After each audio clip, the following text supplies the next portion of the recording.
Well, kia ora koutou, nai mai, haere mai everybody and welcome. I'm Jane and I'm going to be your presenter today, and I'm privileged enough to have Nicola with me as well, and she's going to be monitoring the chat box for us.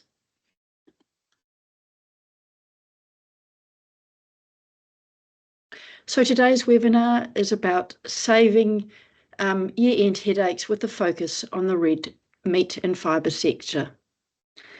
The webinar is going to run for about 30 minutes and will be recorded for future reference. If you've got any questions at all through the webinar, please use the chat box. Just one moment, I've got the camera off. Sorry, everybody, I had the camera off then. But welcome once again. I'm Jane, and I'm your presenter today, and I'm privileged enough to have Nicola here with me. As I said, the webinar will run for 30 minutes and will be recorded for future reference. If you've got any questions at all through the webinar, please use the chat box and we will answer them as we go. So the aim of today's session is to review and update your budget and livestock grid. Now, keeping your budget up to date helps you stay on top of your finances and allows you to make better decisions on farm. It also gives you a clearer picture of where your money is going and helps you prepare for any surprises. So what I want to do now is go out of the demonstration and go out to the demonstration database. Into our demonstration database, and here we are. So in Farm Focus, we've actually got 3 plans or budgets. We've got our working plan, which is your main budget, our baseline plan, which is a saved read-only copy of the working plan that can be created at any time. And then we've got our draft plans. These are our scenario plans, our what if I bought my neighbour's block. What would that look like? To learn more about these plans, please go into the Help Centre and search under Plans. But the focus of this afternoon's webinar is the working plan. Now, for the sheep and beef sector, your working plan is made up of 2 parts. You've got your cash flow, and that's all about the dollar values. And then you've got your livestock grid, which is all about your stock quantities. And when you put a dollar value on those, they flow through to your cash flow. Your working plan or budget is a living document and should be updated regularly. Farm Focus automatically updates your budget for you because as the year progresses, it puts the actuals on top of your plan. So what you see here on my left-hand side, I've got my actuals, and my right-hand side, my planned items. And here is my revision line. This is where my actuals stop and my planned items start. My planned items haven't disappeared though, they're just sitting under my actuals and can be always viewed by moving the revision line. And you do that up here and take it back to the beginning of the financial year, and now you'll see I've only got my plan.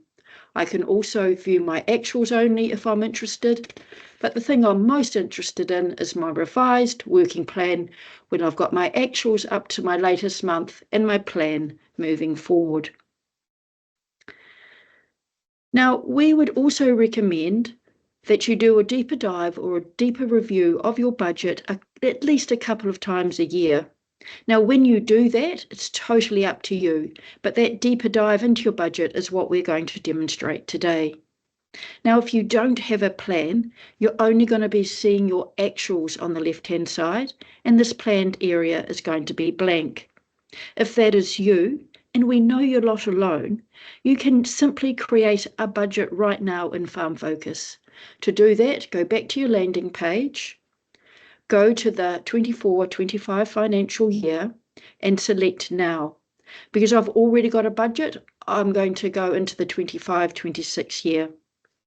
Now, there are lots of options for creating a budget, but best practice is to start from an empty plan and use your compare data tool to build up your budget. But because we're short of time in this demo, I'm actually going to use my actuals from last year as a basis for my plan for this year. And then I'll select Create Plan. Now this will at least give me, I'm going back to my plan, 24-25 plan, this will at least give you an indication of your financial year position at the end of the year. And you should then also just tweak this information so it reflects this year. Now, we've got lots of tools available to review or tweak your budgets. And there's so many different ways that you can review your budget. Now, I'm not telling you what to do this afternoon. What I'm simply doing, though, is I'm going to share with you how I would review my budget. So the first step I'd take is I'd run a variance report. To do that, go into reports and select variance report. And then I need to decide what sets of data you want to compare. And in this instance, I want to know what I've actually spent compared to what I thought I was going to spend. So I set my column A up as my actuals and plan for this financial year, and my column B, my plan for this financial year.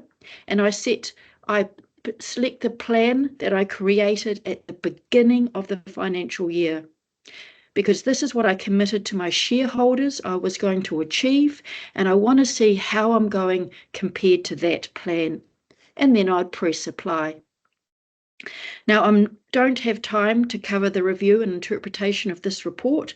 If you are interested, watch my webinar from last month to get a better understanding of this.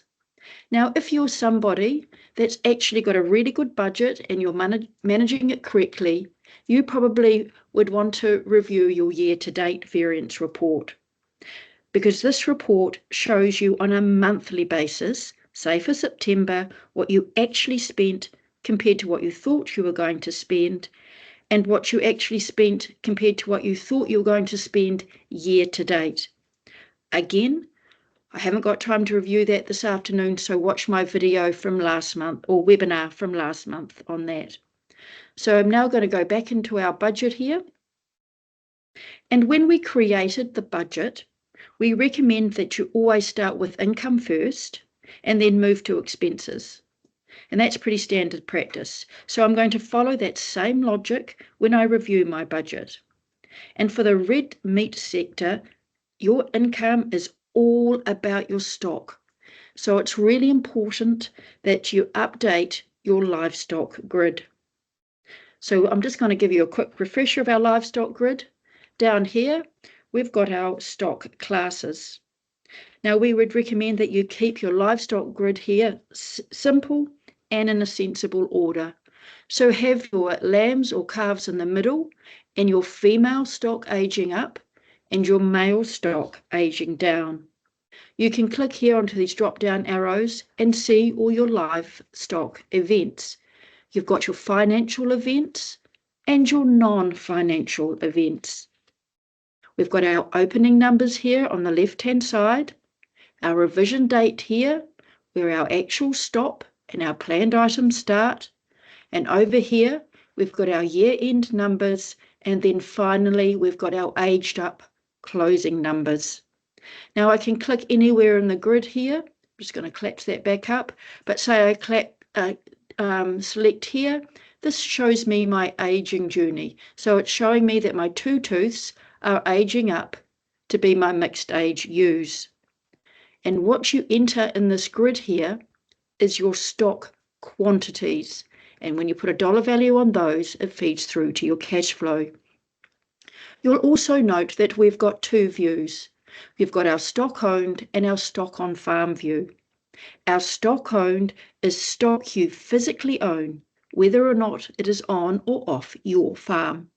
Whereas stock on farm is stock that is on your farm, whether you own it or not. Now, this is more important for farmers who are graziers or who send a significant amount of their stock off farm to be grazed. Now, if you want to learn more about this, once again, go to our help centre and search managing grazing stock. Otherwise, ensure that you keep your livestock grid on stock owned view. Now, to update your livestock grid, the first thing you need to do is check that your opening numbers are correct, because every movement in your stock grid feeds off these numbers. So if these numbers are incorrect, you've got two options. You can go back and correct last year's livestock grid, because the closing numbers of last year, as we know, become our opening numbers for this year. Now, if your stock rec is a real dog, you can draw a line in the sand and change these opening numbers so that they are correct. Now, if you go down this option, what we would recommend you do is go to your last year's end of financial accounts from your accountant and find your livestock closing numbers from those, because as we know, the closing numbers from last year become our opening numbers from this year.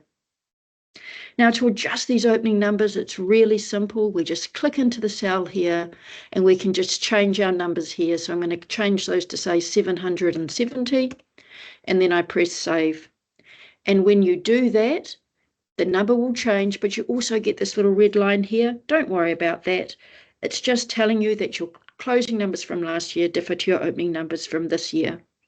Now, there should be no lambs or calves in your opening numbers because they are born within the year and age up during the year. There should also be no negative numbers. But during the year, you will be naturally entering your sales and purchases as money is physically coming in or out of the account. So you're coding those invoices and you're coding the actuals as the event occurs. But make sure you add the correct quantities when you code your invoices, because it's those quantities that feed through and keep your livestock grid updated. Also, I would suggest when you're coding livestock invoices, adopt the philosophy, take a sec to check. Make sure you've entered the correct quantities and weights. Is it live weight, carcass weight, per head, or per kilogram? Because entering that data correctly will ensure your reports moving forward are more meaningful. So all that you've really left to enter is your non-financial events, like your births and deaths. And your non-financial livestock events need to be entered manually because you don't have an invoice to code. So at this time of year, I'm assuming you've completed docking or tailing, whichever part of the country you're in, and therefore you know your lambing numbers and you've got tallies for your ewes, two tooths and hoggets. So it's a good time to review your stock rec because you've got your stock on hand. Now, if you use software like Resolution or Farm IQ or something similar, you can update your Farm Focus stock numbers to align with those. So let's update our livestock grid. Well, the first step I always do is I ensure my stock on hand column is turned on. To do that, I go into my view icon here and come down here and select stock on hand, and I apply.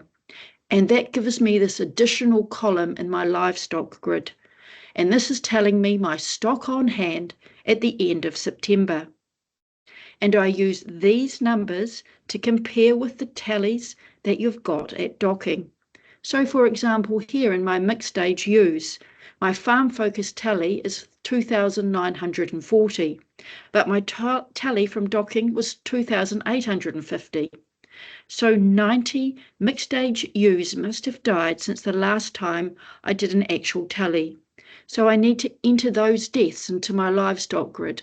I use my drop down arrow here, I come along into deaths, and then I click into the cell here and I select plus add. Now in Farm Focus, we're not concerned about the exact date that they died, but we do need to make sure we get the quantities correct. So it's a death is the event, it's my mixed age sheep, and the quantity was 90.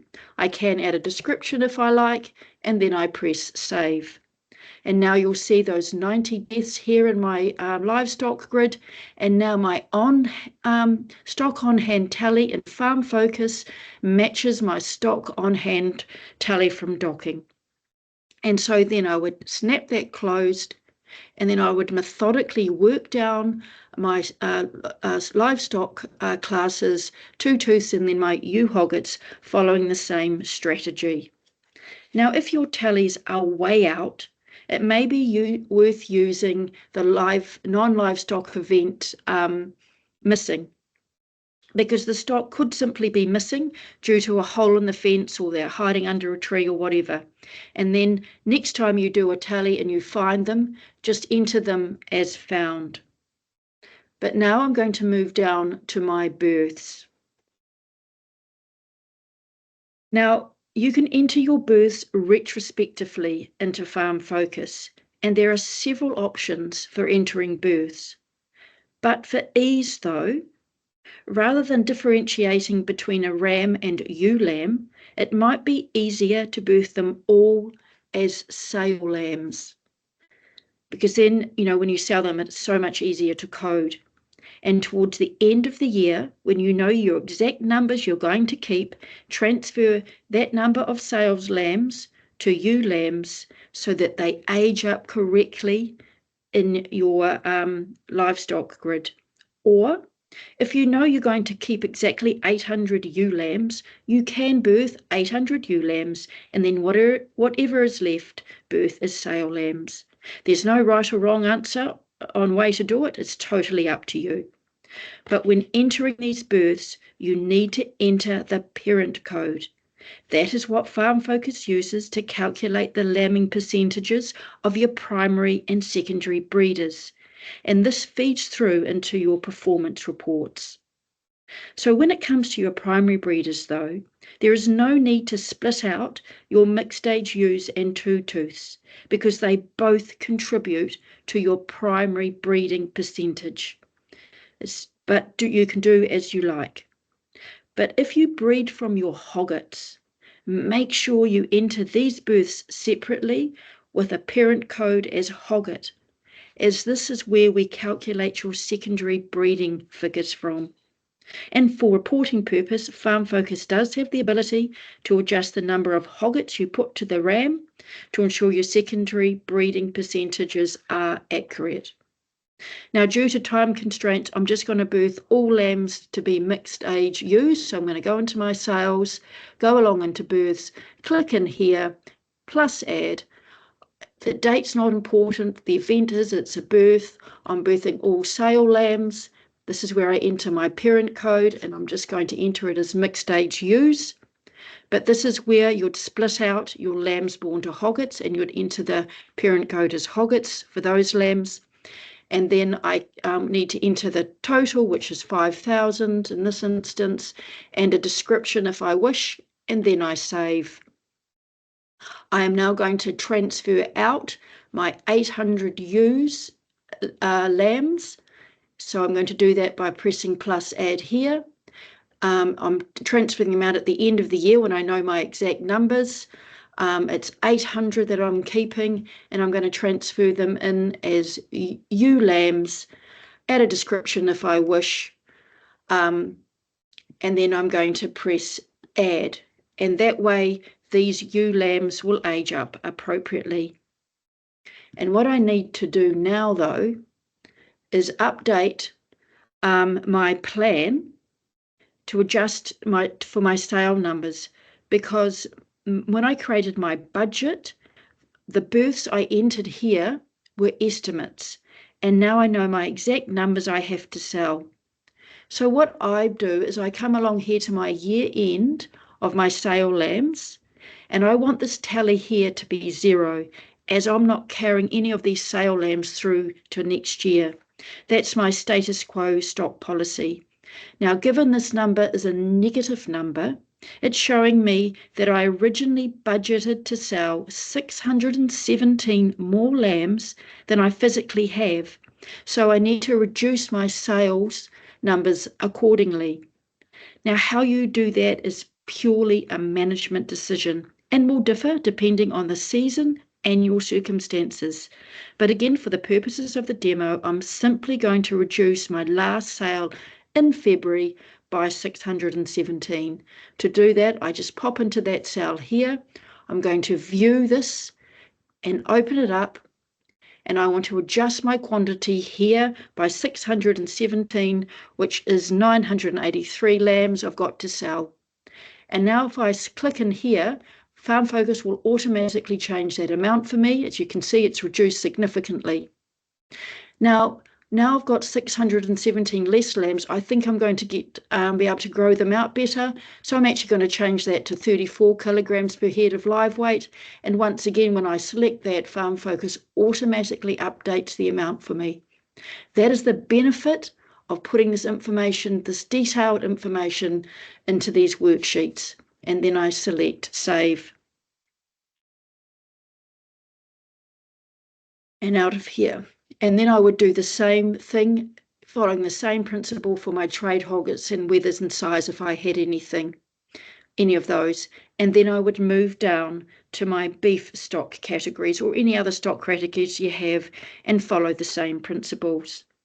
Now for your calves, you may not yet have a tally for those, but that's okay. When you do have a tally, come and enter those births into Farm Focus, remembering you can always add these non-financial livestock events retrospectively. So just a few tips and tricks. How you age your stock for accounting purposes is different to the age you consider them on farm. For accountancy purposes and in Farm Focus, always age your stock, always age up at balance date. So when coding any livestock transaction, always think back. How old was this animal at the beginning of the financial year, i.e. on the 1st of July, and then code appropriately. And don't get worried if you code your stock class incorrectly. You can always come back and change that retrospectively as well. So now I want to move to my cash flow and think about my expenses. When I'm reviewing my expenses, I like to use my compare data tool that's up here. With your compare data tool, you can put your plan below your actuals to identify any discrepancies. In this instance, I want to put below my actuals my initial plan that I created at the beginning of this financial year, and I'm going to apply that. And so now you'll see here that for all my expenses, there are two lines. The top line here are my actuals to my revision line, and then my planned items moving forward. And the bottom line here is my plan. And so the first thing I'd like to do is look at all these planned items here moving forward to see if they're still realistic. Can I still afford them? And do they make sense? And I basically run my eye methodically down here, starting at wages, then moving to animal health and breeding expenses, etc. So we're going to start with wages. I use my little drop-down arrow here to look down at my wages at my extended code level.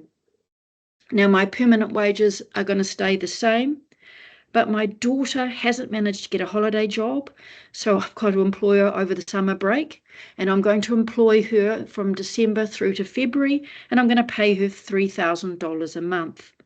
What I'm wanting to show you here is the various tools you've got in Farm Focus to help create and update your budget. So what you can do is in December, I could just simply add in my cell here $3,000 and do the same in January. So that's one option. Another option is I can just add the $3,000 in December, and I can use my copy tool, which is like my repeat tool. And I want to copy this for another 2 months, and then I apply, and then my 3,000 is copied for all 3 months. I can come and use my clear function and clear all that information. Another option I've got is I can use my spread function. I can add $9,000, and when you spread, it's like dividing. So I select spread this time, and I'm going to spread that 9,000 over a 3-month period, and you'll see now that 9,000 has divided across and to be 3,000 in each year, each of those 3 months. I'm going to clear that again, and my final option is I can use those wonderful worksheets. So to do that, I select plus add, and then I can enter this rich data here. So I can add that my daughter's going to work 120 hours a month. I'm going to pay her $25 an hour, and Farm Focus will calculate that amount for me. I would add a description saying I'm employing my daughter here, and then I press add. And then what I can do here is use my copy function once again. And when I use it this time, I'm copying all that rich data that I included in my worksheet here. So for example, in February, I can come and view this, and I can decide, oh, my daughter's doing such a wonderful job, I'm going to increase her wages to $30 an hour. And then I press in here, and Farm Focus has automatically updated the amount for me, keeping my budget up to date. So that's another, they're all the tools that we've got. So then what I would do, I've reviewed that, I'll snap that shut. Yeah, I'm happy with my animal health, with my breeding. Oh, but my electricity. I know that my provider is going to increase my electricity by 5% in January. So I come along into January, and this time I'm going to use the percent adjustment option. I click in here, and I want to apply this adjustment from the selected cell to the right. It's a price adjustment, and I'm going to have to increase it by 5%. And when I do that, you'll see all the lines to the right will increase by 5%, which they just did just then. Next thing I can do is I'm going to go down here into my feed purchased, and I've got here $9,000 under baleage. I can view this, and I can see that I'm going to buy 75 bales for 120 each. Now I've got an opportunity. My neighbour has said that he's got a whole lot of old bales that I can buy. He'll sell them to me for $90 as long as I take them off his hands in October.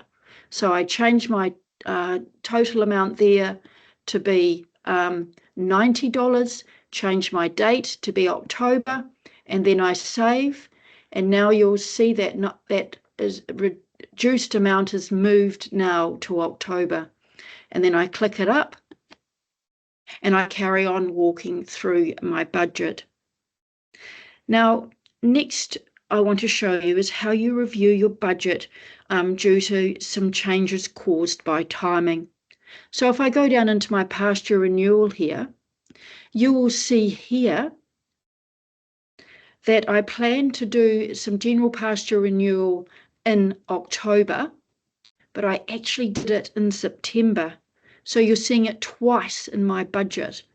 Once as an actual and once as a planned event, and it's impacting on my total spend.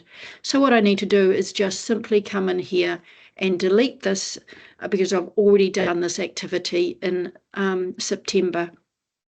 The other thing I want to show you is down here under assets purchased. Now you can see here that I originally budgeted to buy a new vehicle in July, but it didn't happen. So it's not coming through in my budget, and it's sort of lost. I need to put that in when I'm actually going, because I'm still going to buy this vehicle, and I'm going to be buying it in December. So I just need to add it in here, my $10,000 in here. So you'll see it now being part of my budget. And I'm going to flick through that, and then I've now reviewed my budget, and now I need to, I've reviewed my budget. It's reflective of what's going to actually happen. And now before I lock it down, I want to actually have a high-level review of it. To do that, I tend to turn off my compare data tool because I do find that makes it a little messy to review. So I'm going to remove my comparison, and then I've just got my revised budget here. Now what I like to do is use my chevrons here. So I'm going to click down here to my section level and review my budget at a section level, and then I would go down and review it at an extended code level. But what I look for is my closing balances at the end of each month, because what I want to make sure is that I've got a significant overdraft to cover the biggest month of expenses. And I also like to review my end of year position. So in this database here, I'm having a particularly bad year. And I think to myself, well, actually, I can't afford to buy that vehicle that I really, really want. So I can just simply come in here now and clear it out of my budget. And now, once again, I come back and, yep, I'm now happy with my budget. I've completed my review. I want to lock it down and save it as a baseline. So that's when I'd come up here and I'd save this revised budget as a baseline. I want to confirm that, so I have got this to look back at. I would then let my accountant know that I've reviewed my budget so that they can do a tax review based on my revised budget for prov tax reasons rather than waiting to the end of the year. I would also let my bank manager know so that they're in the best position to support me. Well, that's it. I'm now going to move back into my slides. Because before I sign off, I just want to make you aware that Farm Focus is offering a service for $3.99 plus GST for an expert from Farm Focus to give your own personal databases a full check. That will include updating things like your farm codes, your stock codes, making sure your stock rec is tidy, amongst other things. So if you're interested in someone doing a deeper dive into your own databases, get your phones out, scan this QR code, or go to our website. So now I'm just looking at questions. Oh, I've gone 1 minute over time, not too bad. What I'll do, because I know that we're all busy, is we'll leave the chat box open in our farm in this webinar. If you've got any questions, please ask them and we can answer those for you right now, or feel free to ring our 0800 number because we are always here to help. Here's our 0800 number here, so give us a buzz or look at our help centre. And finally, at Farm Focus, we're always about improving our product and we would love to hear your feedback. And so currently we're offering a $50 Prezi card in exchange for a 30-minute interview with one of our development team because they would love to hear firsthand from our customers on what works well and what doesn't and how we can improve Farm Focus. So if you're interested in that, please call our help centre. So that's it. I know we're all busy. I have gone 1 minute over time. I will sign off. So thanks so much, everybody. Mā te wā. Until next time, take care. Bye for now.